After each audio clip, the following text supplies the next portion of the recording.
সুপ্রিয় শিক্ষার্থী বন্ধুরা, তোমরা সবাই কেমন আছো? তোমরা সবাই কি ভালো আছো? আশা করি সবাই ভালো আছো এবং সুস্থ আছো। আমিও আছি, আলহামদুলিল্লাহ ভালো আছি। আজকে তোমাদের সামনে আবার কি করেছি, অনলাইন ক্লাসে চলে এসেছি। সেটা হলো দশম, তোমরা যারা দশমে আছো, দশম শ্রেণীর আমাদের যে তৃতীয় অধ্যায় আছে বাংলা ব্যাকরণের, বাংলা দ্বিতীয় পত্র তোমাদের ব্যাকরণ অংশের যে তৃতীয় অধ্যায় আছে, তৃতীয় অধ্যায়ের দেখবে যে শব্দের শ্রেণী বিভাগ আছে। তো আজকে আমাদের আলোচনার বিষয় কি, যে এই শব্দের শ্রেণী বিভাগ। তো শব্দের শ্রেণী বিভাগ করতে গিয়ে আমাদের প্রথমে জানতে হবে যে শব্দ কি বা কাকে বলে, তাই না? তো এটা তো আমরা সেই যখন থেকে ব্যাকরণ পড়া শুরু করেছি তখন থেকে ধ্বনি, বর্ণ, শব্দ, বাক্য এগুলো কিন্তু সংজ্ঞা আমরা সবাই মোটামুটি কি করি জানি। তো তারপরেও আমি একটু তোমাদেরকে মনে করে দেওয়ার জন্য বলছি যে অর্থপূর্ণ ধ্বনির মিলনে কি গঠিত হয়? শব্দ গঠিত হয়। অর্থপূর্ণ ধ্বনির মিলনে কি গঠিত হয়? শব্দ গঠিত হয়। অথবা পাশাপাশি বর্ণ বসে যদি একটা নির্দিষ্ট অর্থ প্রকাশ করে তখন সেটাকে কি বলা হয়? শব্দ বলা হয়। তো আমরা শব্দ কাকে বলে সেটা জানলাম এবং বিভিন্ন দৃষ্টিকোণ থেকে কি করা হয়, শব্দকে শ্রেণীবিভাগ করা হয়। যেমন প্রথমত আমরা যেটা পেয়েছি সেটা হলো গঠনমূলক শ্রেণীবিভাগ। এই গঠনগত দিক থেকে শব্দকে আবার কয় ভাগে ভাগ করা হয়? দুই ভাগে ভাগ করা হয়। একটাকে বলা হয়েছে মৌলিক শব্দ আর আরেকটা হলো সাধিত শব্দ। তাহলে গঠনমূলক দিক থেকে শব্দকে কয় ভাগে ভাগ করা হয়? দু ভাগে ভাগ করা হয়। একটা হলো মৌলিক শব্দ আর একটা সাধিত শব্দ। এরপরে আমরা যেটা পাবো সেটা হলো অর্থমূলক শ্রেণীবিভাগ। অর্থমূলক শ্রেণীবিভাগ। তাহলে অর্থমূলক দিক থেকে শব্দকে কয় শ্রেণীতে ভাগ করা হয়? তিন শ্রেণীতে ভাগ করা হয়। এক কি যৌগিক শব্দ, দুই হলো রূঢ়ি শব্দ, তিন হলো জবরূঢ় শব্দ। এক যৌগিক শব্দ, দুই রূঢ়ি শব্দ, তিন হলো জবরূঢ় শব্দ। আর এরপরে যেটা আছে সেটা হলো উৎসমূলক শ্রেণীবিভাগ। উৎসমূলক দিক থেকে শব্দকে কয় ভাগে ভাগ করা হয়েছে? তৎসম শব্দ, অর্ধ তৎসম শব্দ, তারপরে কি তদ্ভব শব্দ, দেশি শব্দ এবং বিদেশি শব্দ।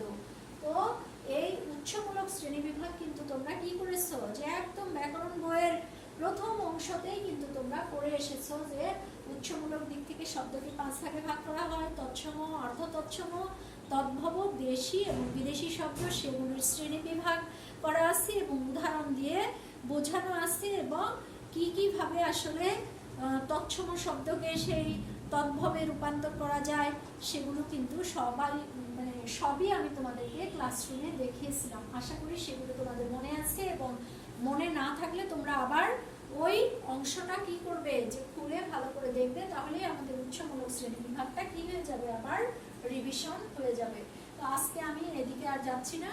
তাহলে আজকে আমি যে অংশটা নিয়ে তোমাদের সাথে আলোচনায় আসছি সেটা হলো গঠনমূলক শ্রেণী বিভাগের মধ্যে মৌলিক শব্দ, সাধিত শব্দ, অর্থমূলক শ্রেণী বিভাগের ক্ষেত্রে যৌগিক শব্দ, রূঢ়ি এবং জবরূঢ় শব্দ। মৌলিক মানে কি? তাহলে প্রথমেই আমরা যেটা পাবো সেটা হলো মৌলিক শব্দ। যে মৌলিক মানে কি? যে শব্দকে কি করা যায় না, যে ভাঙা যায় না, বিশ্লেষণ করা যায় না। যে শব্দকে কি করা যায় না, ভাঙা যায় না, বিশ্লেষণ করা যায় না, সেটাকে কি বলা হয়? মৌলিক শব্দ বলা হয়। যে শব্দকে কি করা যায় না, বিশ্লেষণ করা যায় না।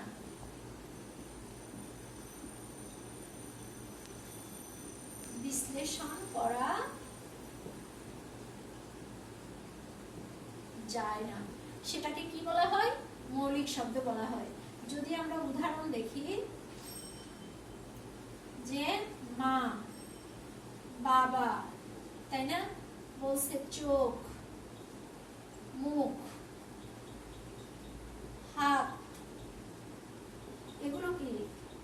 যে শব্দগুলি আমি এখানে লিখেছি কোনোটাই কি করা যায় না। যে যদি এখানে থাকতো যে গোলাপ, যেমন তোমাদের বইয়ে দেওয়া আছে, তারপরে বলা আছে যে লাল, তারপরে বলা আছে যে তিন, তাহলে দেখো যে এখানে আমি যে কয়েকটা শব্দের উদাহরণ লিখেছি এই শব্দগুলিকে কোনোভাবে আমরা আর কি করতে পারবো না, ভাঙতে পারবো না, বিশ্লেষণ করতে পারবো না। সেই জন্য বলা হয়েছে যে যে শব্দকে আর বিশ্লেষণ করা যায় না বা ভাঙা যায় না সেটাকে কি বলা হয়, মৌলিক শব্দ বলা হয়ে থাকে। যে শব্দকে আর ভাঙা যায় না, বিশ্লেষণ করা যায় না বা ভাঙলে বিশ্লেষণ করলে অন্য কোনো আর অর্থমূলক শব্দ পাওয়া যায় না, সেটাকে কি বলা হয়, মৌলিক শব্দ বলা হয়ে থাকে। এবং এখানে আমি উদাহরণের মাধ্যমে তোমাদেরকে এক একটা মৌলিক শব্দের উদাহরণ দেখিয়েছি। তোমরা আশা করি সবাই বুঝতে পেরেছো। এরপরে আমরা যে অংশটা দেখব সেটা হলো কি, যে সাধিত শব্দ।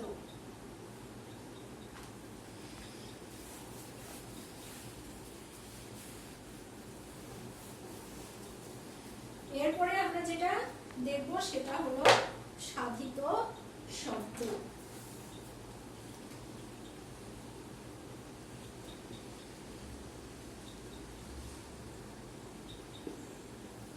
সাধিত শব্দ, তাহলে মৌলিক শব্দের একদম বিপরীত যে শব্দটা সেটাকে কি বলা হয়, সাধিত শব্দ বলা হয়। যে যে শব্দটাকে কি করা যাবে, যে শব্দ ভাঙা যায়, বিশ্লেষণ করা যায়। তাহলে যে শব্দটা ভাঙা যায়, বিশ্লেষণ করা যায় বা ভাঙলে বিশ্লেষণ করলে আলাদা অর্থবোধক শব্দ পাওয়া যায়, সেটাকে কি বলা হয়, যে সাধিত শব্দ বলা হয়। যেমন যদি এখানে থাকে যে নীলাকাশ, তাহলে এখানে কি হবে, নীল যে আকাশ, তাই না? তারপরে আমি মৌলিক শব্দতে দেখিয়েছিলাম গোলাপ, তাহলে এই গোলাপ শব্দটাকে যদি আমরা কি করি, গোলাপি করি, তাহলে কি করে ভাঙতে পারবো, গোলাপ যোগ দীর্ঘই, তাই না? যদি এখানে চাঁদ মুখ থাকতো তাহলে আমরা কি করতাম, যে চাঁদের মতো মুখ বা চাঁদের নাই মুখ। তাহলে এখানে আমরা যে শব্দের উদাহরণগুলো দেখিয়েছি প্রত্যেকটাই এক একটা কি সাধিত শব্দের উদাহরণ। যে চাঁদ মুখ একটা সাধিত শব্দ, গোলাপি একটা সাধিত শব্দ, নীলাকাশ একটা সাধিত শব্দ। এরকম তোমাদের এখানে যেমন আরো বলা আছে যে গড়মিল, গড়মিল, তাহলে এটা আমরা কি করতে পারবো, গড় যোগ মিল। তাহলে এই শব্দগুলোকে কি করা যাচ্ছে, অনায়াসে ভাঙা যাচ্ছে এবং বিশ্লেষণ করা যাচ্ছে। সেই জন্য এই শব্দটাকে কি বলা হয়, সাধিত শব্দ বলা হয়। তাহলে আমরা সাধিত শব্দের ক্ষেত্রে কি পেয়েছি, যে শব্দটা ভাঙা যাবে, বিশ্লেষণ করা যাবে, ভাঙলে বিশ্লেষণ করলে আবার কি অর্থমূলক অন্য যে কোনো অর্থ পাওয়া যাবে, সেই ধরনের শব্দকে কি বলা হয়ে থাকে, সাধিত শব্দ বলা হয়ে থাকে। এবং সেই অনুযায়ী আমি তোমাদেরকে এখানে নীলাকাশ, গড়মিল, গোলাপি, চাঁদ মুখ ইত্যাদি উদাহরণ দেখিয়েছি। আশা করি তোমরা কি করতে পেরেছো, বুঝতে পেরেছো। এরপরে আমরা যে অংশটা দেখবো সেটা হলো অর্থমূলক শ্রেণীবিভাগ। অর্থমূলক শ্রেণীবিভাগের ক্ষেত্রে প্রথমেই আমরা যেটা দেখতে পাচ্ছি সেটা হলো যৌগিক শব্দ। অর্থমূলক শ্রেণীবিভাগের ক্ষেত্রে আমরা প্রথমেই যেটা পাচ্ছি সেটা হলো যৌগিক শব্দ। যৌগিক শব্দ, এই যৌগিক শব্দ কি বলছে, যে যে শব্দের ব্যবহারিক অর্থ এবং কি ব্যুৎপত্তিগত অর্থ একই। তার মানে কি, অন্তর্নিহিত যে অর্থ এবং ব্যবহারিক যে অর্থ একই রকম অর্থ প্রকাশ করে, সেটাই হলো আসলে যৌগিক শব্দ। যে শব্দের কি ব্যুৎপত্তিগত অর্থ এবং ব্যবহারিক অর্থ একই রকম, সেটাকে কি বলা হয়, যৌগিক শব্দ বলা হয়ে থাকে। যেমন এখানে আছে হলো গায়ক, গায়ক, তাহলে এটা কি হবে, গই যোগ অক বা নক। তাহলে যে গান করে আসলে তাকেই কি বলা হয়, গায়ক বলা হয়ে থাকে। তাহলে আমরা কি, যে অভিনয় করে তাকে নিশ্চয় এখানে আমরা গায়ক বলতে পারবো না। তো সেই জন্য বলছে যে এটার অন্তর্নিহিত অর্থ এবং ব্যবহারিক অর্থ যখন একই রকম অর্থ প্রকাশ করে তখন তাকে কি বলা হয়, যৌগিক শব্দ বলা হয়। যে গান করে তাকেই আসলে গায়ক বলা হয়ে থাকে। যেমন আছে হলো বাবুয়ানা, বাবুয়ানা, তাহলে বাবুয়ানা কি, যে যে বাবুর মতো কি করে ঠাট বজায় রেখে চলে, যার চালচলন কি, যে মানে কি মানে বাবুদের মতো একটু ফিটফাট গোছগাছ থাকে সবচেয়ে বেশি। তো এটা যেমন আছে হলো চিকামারা, এই চিকামারা, এই চিকামারা মানে কি ইঁদুর ছুঁচো মারা নয়, যেটা দেওয়ালে কি করা হয়, দেয়াল লিখন যেটাকে বলা হয়, দেয়াল লিখন বা দেয়ালে যে চিত্রটা সেটাকে বলা হয় কি চিকা মারা। তার মানে কি যে এই গায়ক বলো, বাবুয়ানা বলো কিংবা চিকা মারা বলো, যেমন তোমাদের বই আরো দেওয়া আছে যে হলো তোমার দৌহিত্র, তো এগুলো কিন্তু প্রত্যেকটাই হলো এক একটা কিসের উদাহরণ, যৌগিক শব্দের উদাহরণ। আমি যৌগিক শব্দের সংজ্ঞার ক্ষেত্রে বলেছি যে শব্দ কি, যে উৎপত্তিগত অর্থ এবং ব্যবহারিক অর্থ একই রকম, সেটাকে কি বলা হয়, যৌগিক শব্দ বলা হয়। এবং সেই যৌগিক শব্দের কি যে উদাহরণগুলি এরকম। আশা করি তোমরা সবাই কি করেছো, বুঝতে পেরেছো। এরপরের অংশ যেটা আমরা পাবো সেটা হলো কি রূঢ়ি শব্দ।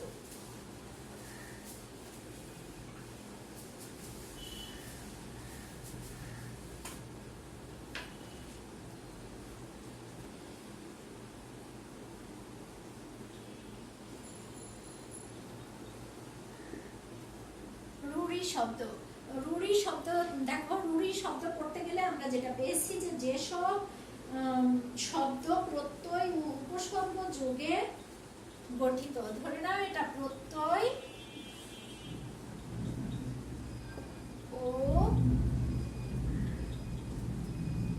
উপসর্গ যোগে গঠিত, কিন্তু মূল শব্দের অর্থের অনুগামী না হয়ে, মূল শব্দের অর্থের অনুগামী না হয়ে যখন বিশিষ্ট অর্থ বা ভিন্ন রকম অর্থ প্রকাশ করবে, তখন সেটাকে কি বলা হয়, রূঢ়ি শব্দ বলা হয়।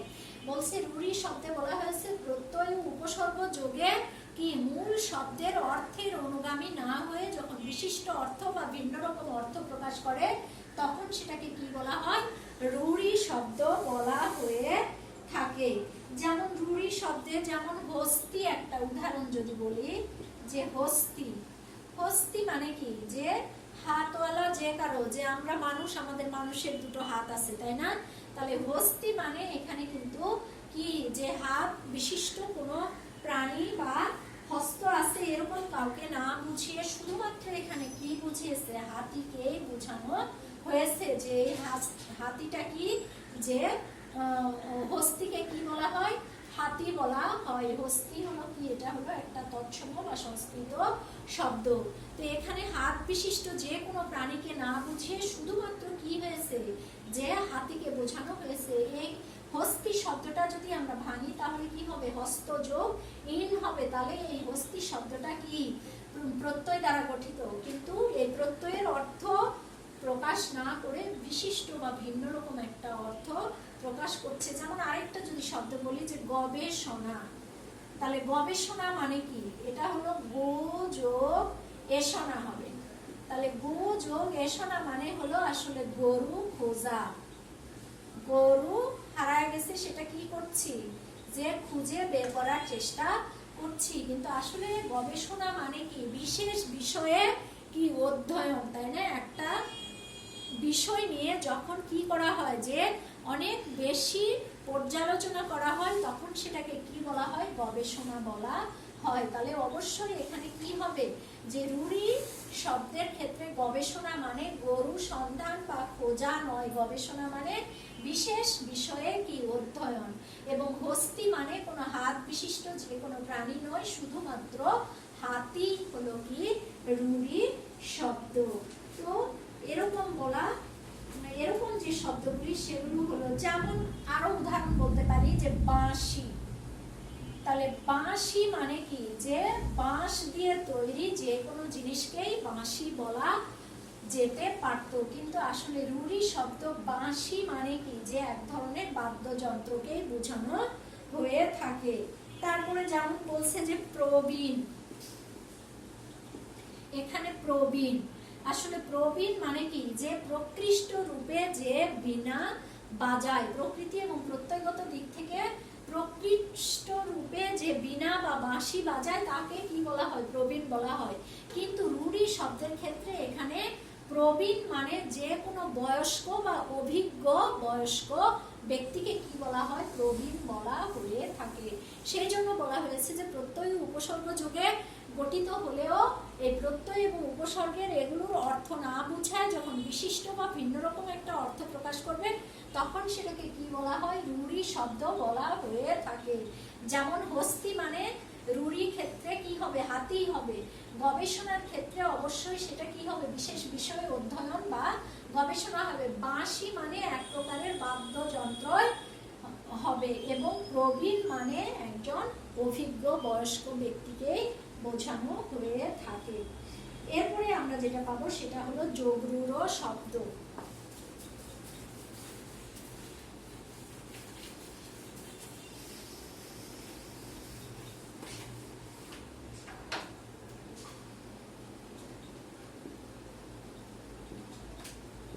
যোগরূঢ় শব্দ, তাহলে এই যোগরূঢ় শব্দের ক্ষেত্রে আমরা দেখতে পাচ্ছি যে এটা কি হবে, এই যোগরূঢ় শব্দে বলা আছে যে সমাস নিষ্পন্ন যে সকল শব্দ সম্পূর্ণভাবে সমাস নিষ্পন্ন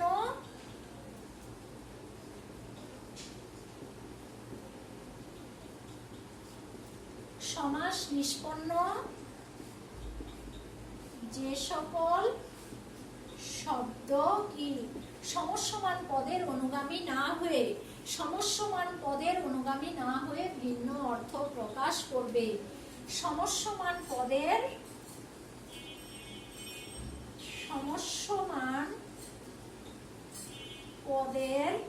অনুগামী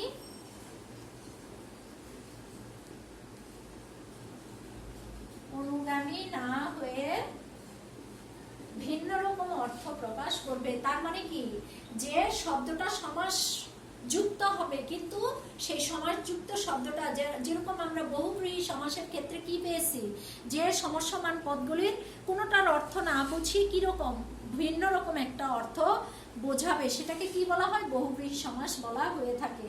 তাহলে এখানে আমরা যোগরূঢ় শব্দের ক্ষেত্রেও দেখতে পাচ্ছি যে সমাস নিষ্পন্ন শব্দ কিন্তু সেগুলো সমস্যমান পদের অর্থ না বুঝিয়ে কি করবে, ভিন্ন রকম একটা অর্থ প্রকাশ করবে। এরকম শব্দকে কি বলা হয়, যোগরূঢ় শব্দ বলা হয়ে থাকে।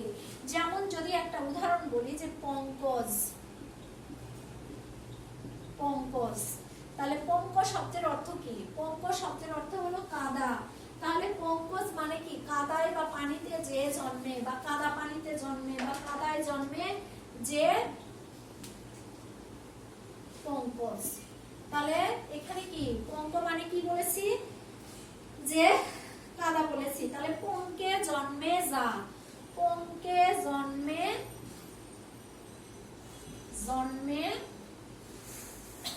যা। তাহলে পঙ্কে তো অনেক কিছুই জন্মে, যে হলো তোমার কলমি ফুল জন্মে, শালুক জন্মে, পদ্ম ফুল জন্মে। তাহলে প্রত্যেকটাই কি যোগরূঢ় শব্দ হবে? কখনোই হবে না। পঙ্কজ মানে শুধুমাত্র পদ্ম ফুলকে বোঝানো হয়ে থাকে। পঙ্কজ মানে কি, শুধুমাত্র পদ্ম ফুলকে বোঝানো হয়ে থাকে। তো সেই জন্য বলছে যে সমাস নিষ্পন্ন শব্দ কিন্তু সমস্যমান পদের অর্থের অনুগামী না হয়ে ভিন্ন রকম অর্থ প্রকাশ করবে। তাই এই পঙ্কজ মানে কি, পঙ্কে জন্মে যা বলতে এখানে কি, যে শাপলা, শামুক বা কলমি যে ফুলই হোক না কেন কোনোটাকে বোঝাবে না, শুধুমাত্র পঙ্কজ মানে পদ্ম ফুল অর্থে ব্যবহার হবে। সেই জন্য এটাকে কি বলা হয়েছে, যোগরূঢ় শব্দ বলা হয়েছে। যেমন যদি থাকে জলধি, তাহলে জলধি কি, যে জল ধারণ করে যা, বা এখানে বলছে যে জল ধারণ করে এমন অর্থে বোঝানো হয়েছে। তো জল তো অনেকেই ধারণ করে, নদী, জলা, পুকুর, খাল, বিল সবাই তো কি করে, জল ধারণ করে। তাহলে কি আমরা সবটাকে জলধি বলবো? অবশ্যই না। এখানে জলধি মানে শুধুমাত্র সমুদ্রকেই বোঝানো হয়ে থাকে। যেমন যদি থাকে রাজপুত, তাহলে রাজপুত মানে কি, আমরা রাজার পুত্রকেই বলে থাকি যে রাজার পুত্র সমান সমান রাজপুত। তো এখানে রাজপুত বলতে কোনো রাজার পুত্রকে না বুঝিয়ে একটি জাতিকে বোঝানো হয়েছে। এখানে জাতি বিশেষ অর্থে রাজপুত শব্দটা ব্যবহার হয়েছে। যেমন যদি আরেকটা শব্দ বলি যে মহাযাত্রা, মহাযাত্রা, তাহলে মহাযাত্রা কি? যে মহান, যে বা মহা সমারোহে যাত্রা। তাহলে মহা সমারোহে তো আমরা অনেক যাত্রাই করি, সেই বৈশাখীর সময় ঢাক ঢোল পিটিয়ে যে যাত্রা বা অন্য যে কোনো সভা সমিতির ক্ষেত্রে যে যাত্রা, এখানে কিন্তু সেই মহাযাত্রাকে বোঝানো হয়নি। যেটাকে কি বলা হয়? শেষ বিদায় বলা হয়। যে যখন সব ধারণ করে নিয়ে যাওয়া হয়, কিংবা যখন একটা কি করা হয় যে লাশকে একদম মনে করো যে চির বিদায় জানানোর জন্য কি করা হয়, সবাই যখন মহা সমারোহে সেই শেষ বিদায় বা পরিত্যাগ করা অর্থে বা মৃত্যু অর্থে এখানে সেই মহাযাত্রা, শেষ যাত্রা শব্দটি ব্যবহার করা হয়েছে। তাহলে এই ধরনের যে শব্দগুলি যেমন পঙ্কজ, মহাযাত্রা, জলধি, রাজপুত, এগুলো কিন্তু প্রত্যেকটাই এক একটা যোগরূঢ় শব্দের উদাহরণ, যে এগুলো সমাস নিষ্পন্ন শব্দ কিন্তু সমসমান পদের অনুগামী না হয়ে ভিন্ন রকম অর্থ প্রকাশ করেছে। এই ধরনের শব্দকে কি বলা হয়? যোগরূঢ় শব্দ বলা হয়ে থাকে। আশা করি তোমরা সবাই কি করেছো, বুঝতে পেরেছো। তাহলে আমরা গঠনমূলক এবং অর্থমূলক শ্রেণী বিভাগের মধ্যে আমরা মৌলিক পেয়েছি, সাধিত পেয়েছি, যৌগিক পেয়েছি, রূঢ়ি পেয়েছি এবং যোগরূঢ় পেয়েছি, এবং সেগুলো আমি পর্যায়ক্রমে তোমাদেরকে সংজ্ঞা এবং উদাহরণ দিয়ে সেগুলো প্রত্যেকটার পুঙ্খানুপুঙ্খ বিশ্লেষণ আমি তোমাদেরকে দেখানোর চেষ্টা করেছি। আশা করি তোমরা সবাই এই অংশটা অনেক মনোযোগ দিয়ে শুনেছো, এই ক্লাস দেখেছো এবং সবাই বোঝার চেষ্টা করেছো। তো ঠিক আছে বন্ধুরা, এই যে শব্দের যে শ্রেণী বিভাগ আছে, আর আমি তোমাদেরকে আগেই বলেছি যে উৎসমূলক শ্রেণী বিভাগটা তোমাদেরকে করানোই হয়েছিল, সেটা তোমরা আরেকবার যদি বই বের করে দেখো তাহলে সেটা তোমাদের কি হবে, যে আবার মনে পড়ে যাবে। তো আজকে এই পর্যন্তই। আগামী ক্লাসের জন্য আমন্ত্রণ জানিয়ে আজকের ক্লাস আমি এখানে শেষ করছি। তোমরা সবাই ঘরে থাকবে, ভালো থাকবে এবং নিরাপদে থাকবে। আল্লাহ হাফেজ।